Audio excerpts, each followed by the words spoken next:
Hola gent, què tal? Estem aquí per parlar en un altre vídeo sobre fonts de selectivitat. En aquest cas, el franquisme. El franquisme és un període del 1939 fins al 1975 on tenim una dictadura militar. El període es divideix en dues parts, 1939-1959 fins al 75, que seria la segona part. Llavors, el fet és que dona molt de joc per les fonts que tenen a veure amb Catalunya.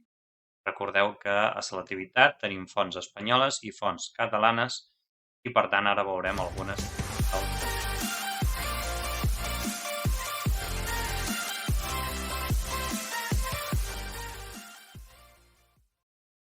El franquisme i els nazis. Tenim aquí la reunió d'Andalla, que Franco va arribar tard, i dues molt típiques que també tenen a veure amb Catalunya, que serien el cas de la visita de Heinrich Himmler a Barcelona. Totes dues són del mateix moment. I llavors aquí l'únic que hauríem de destacar bàsicament és la noia de la Falange vestida amb la boina vermella i el mono o la camisa. La primera que us deia, la visita a Hendaya, és el tema de tota la relació internacional que té Franco amb Hitler, el rebuig Hitler de Franco i l'Espanya franquista com a aliat militar, però amb les segones veiem el fet d'aliat, diguem, en l'ombra o com a subministrador de carburants, algunes matèries. Poca cosa més a comentar. És la primera part del franquisme, que més o menys això acabaria cap al 43 o 45, segons es miri, perquè després ja veurem una cosa relacionada amb el final de la guerra. Fonts de visites que fa Franco a Catalunya. Tenim doncs una desfilada, Franco vestit com Falange, amb la boina vermella, i també tenim doncs una visita que fa a la presó Model de Barcelona, amb Viva Espanya, Franco cops, Arriba Espanya, etc. Tota la parnafernàlia que es munta amb la visita del dictador en un lloc on està molt culturat i molt castigat. Més visites. Abans hem vist les del primer franquisme i aquests ja vindrien a ser cap al final, cap a més enllà dels 60. De fet, la primera tocaria amb el primer franquisme i és la visita de Franco en el Camp Nou o Nuevo Estadio. I la posterioritat de l'altra font ens denota doncs, un canvi. Fixeu, i és molt pacífic en la publicació de La Vanguardia Espanyola, i tot molt més tranquil, i en canvi hi ha més aldarull en l'altre. Això és bàsicament el contrast que tindrà el franquisme de l'establiment del terror i del franquisme i ja, diguem, el descontrol en posterioritat. Aquesta font, les riuades del 1962 a Sant Adrià del Besòs. És una font que és del franquisme, per context històric i per any és franquista, però ens parla sobretot de Catalunya. O això sembla. En realitat, l'hem de relacionar amb el franquisme i la industrialització del franquisme i la construcció de totes aquelles cases dels treballadors i treballadores de les indústries. Que allà es construeix on es pot. Que es construeixi on es pot no significa que s'ha de construir on es deu. Per tant, es construeixen en lloc que tenen tendència a rebre aquestes riuades i aquestes inundacions, en el cas de una font difícil de comentar si no se sap relatar. Heu escoltat? Aspectes.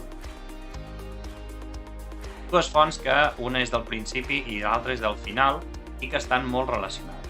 En el text veiem la llei de successió. La llei de successió. La llei de successió el que fa és dir que Franco tindrà un successor quan acabi la seva dictadura, etc. I llavors l'altre és el nombrament de Juan Carlos de Borbón com a successor del dictador.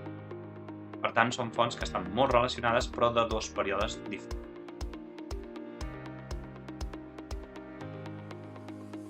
Taules estadístiques. Taules estadístiques agraden molt la selectivitat en l'àmbit del franquisme. Sobretot, bàsicament, ens indiuen aspectes socioeconòmics. Bé, de demografia, d'economia en el sentit d'avenç de renda de les persones, etc. Bàsicament, això està molt relacionat i sobretot s'ubiquen en la segona part del franquisme. En aquest cas tenim la del 65 i 68 i l'altra, en canvi, és un aspecte d'economia per veure la misèria que hi havia durant l'autarquia franquista. Per tant, heu d'identificar a nivell econòmic, social, els dos aspectes de l'autarquia i la proliferació de les indústries i després, òbviament, del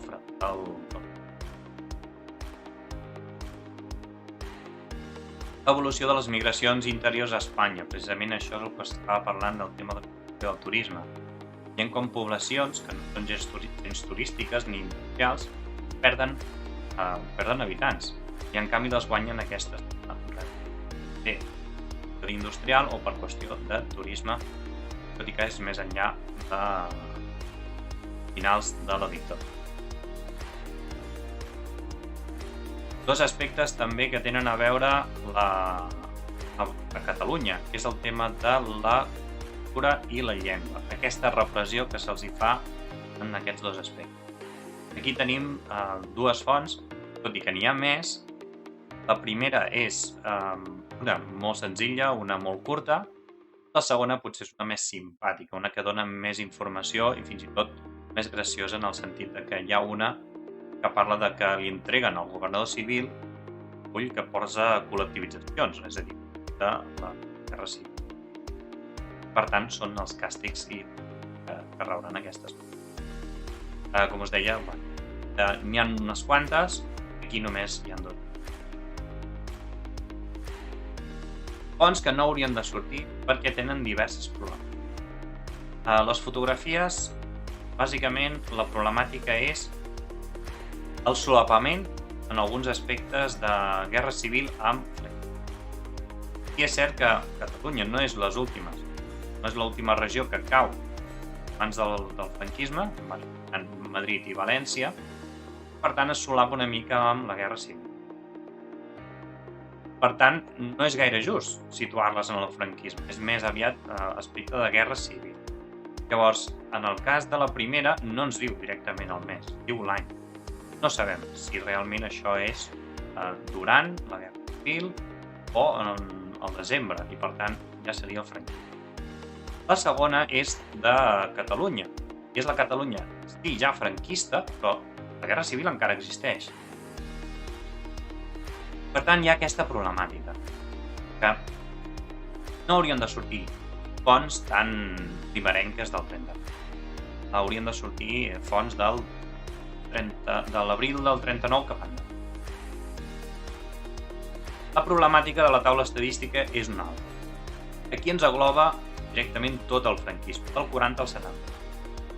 I per tant, és més difícil de comentar, justament perquè l'activitat estem acostumats a que es divideixen els períodes o en dos subperíodes i per tant aquesta ho engloba tot. Podria sortir? Podria sortir, però és problemàtica en aquest sentit. Menys problemàtica que les anteriors? Però altres fonts problemàtiques per altres aspectes. I és el problema de font primària, font secundària. Recordeu-vos que selectivitat heu de dir si és font primària o secundària als textos. Aquí què tenim? Clar, el text i l'esquela són fonts primàries. Però quin és el problema? Que l'origen de la font ens diu que és un llibre on s'ha fet un recull, és com si fos un llibre d'història, per tant, passa a ser font secundària. I en el cas de l'esquela és un homenatge, per tant també és posterior als fets, és a dir, posterior al franquisme. Això les converteix totes dues en fonts secundàries.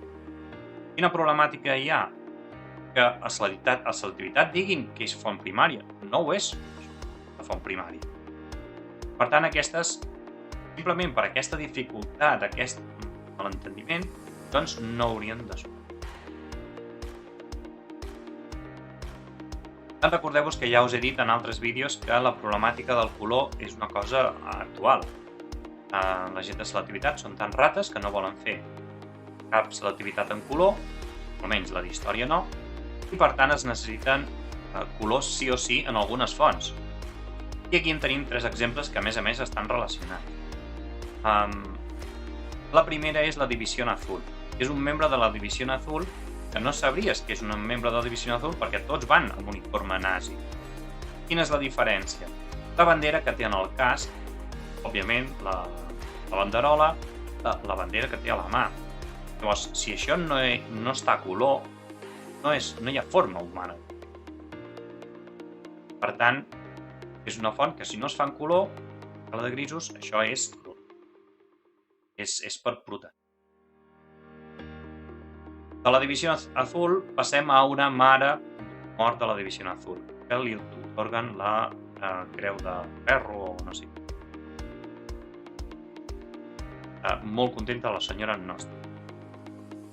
El problema és aquesta escala d'ocres, que també és difícil passar-ho en blanc i negre. També la problemàtica que és una portada de l'època, que està portada amb el temps, i que a sota hi ha molta lletra, que si no t'ho posen amb això de la informació de la font, doncs poca cosa pot ser. Difícil d'entrar i difícil de fer. Sobretot perquè les lletres de color vermell, quan es passen blanc i negre, hi ha un problema. I un exemple, clarament, passem de la mare a un cartell de Falange Española Tradicionalista sobre el Dia de la Madre. Aquest cartell en color es veu molt bé, però les tonalitats blaves, vermelles, òbviament són del Falange, quan es passen a escala de grisos és problemàtic. Sobretot si hi ha lletres de diferents colors, com és aquest cas. Hi ha lletres de color blaves, lletres de color vermell clar, vermell fosc, i això és horrorós. No es veu gaire bé, per no dir gens. Les que són de color vermell clar no es veu. Una escala de pans negres gris. Per tant, aquesta font hauria de desaparèixer. Molt difícil de comprar. Pòster. Ui!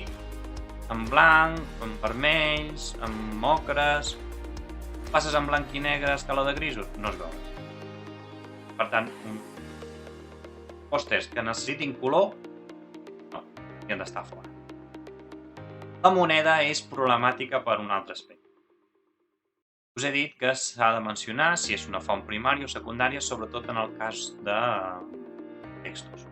Avui en dia, això, en aquests últims anys, només s'ha de fer en els textos. Quan va sortir aquesta font, ja s'havia d'identificar com a font primària, és fàcil. Per què? Perquè és una moneda, és una font material. Per tant, és una font primària, és feta durant l'època. Quin és el problema? Que no només heu de dir si és primària o secundària, sinó també heu de dir què és. Si és un fragment d'un llibre, si és un text, si és una història, si és una imatge, si és un pòster, etc. Quin problema hi ha? Doncs que a selectivitat se'ls va ocórrer dir que això no era una moneda, que això era la fotografia d'una moneda. Monedes d'aquestes encara corren, encara en casa dels avis i les àvies en pots trobar. Per què? Perquè queden els calaixos, queden terra, si escarbes en algun lloc del camp, en treus alguna. És a dir, són fonts materials, no ens enganyem. La fotografia no és una cosa de museu, encara corren. Jo encara no tinc. Gent, aquestes són les fonts de selectivitat que poden sortir, que segur que surten, i algunes que no haurien de sortir. No us dic que no sortiran, perquè vés a saber, si volen fer mal, us posen un pòster d'aquest, o us posen el membre de la División Azul en blanc i negre, i per tant, gent, intenteu saber comentar-les, saber identificar-les, sobretot, mireu bé els anys i segurament està tot bé. Gent, fins a una altra, ens veiem a la propera. Adeu.